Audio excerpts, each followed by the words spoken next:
Non è facile accettare che in maniera inattesa una vita si spenga a 50 anni, una vita ricca di potenzialità che il nostro fratello aveva manifestato e avrebbe continuato ad offrire.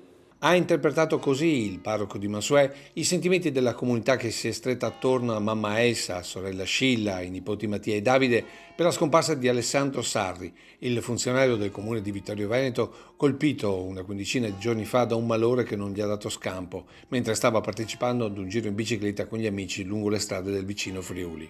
Amici molti dei quali erano presenti alle sue esequie, anche con un proprio ricordo. Dalle testimonianze ricevute dai familiari, come pure dagli amici, colleghi di lavoro, membri di un'associazione, posso affermare, che il nostro caro Alessandro ha donato a tanti fratelli e sorelle quell'amore che lui ha ricevuto. L'amore con cui si è sentito amato, i doni e le doti che ha ricevuto nella sua vita, tutto lui lo ha donato agli altri, prodigandosi per il bene suo e degli altri.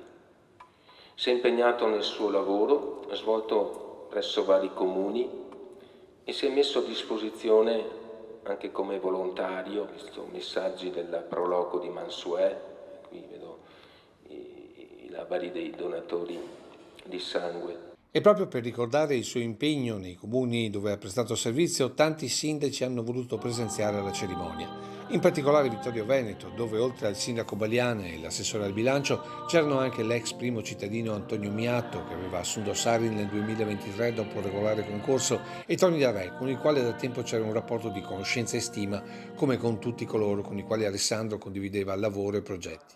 Molti hanno affidato ai social l'ultimo saluto, ripreso nell'omelia dal parroco. Ci siamo conosciuti poco tempo fa, ma fin da subito ci siamo capiti e abbiamo passato gli ultimi 8 mesi fianco a fianco con Alessia per dare nuova linfa e nuove idee al nostro centro studi. E sì, perché già dal primo giorno in cui accettasti la proposta di collaborare con noi ci hai messo l'anima e lo stavi radicalmente cambiando proprio come avevamo condiviso tutti insieme. Una scomparsa prematura che lascia un grande vuoto in famiglia ma anche nelle istituzioni dove Alessandro Sarri lavorava.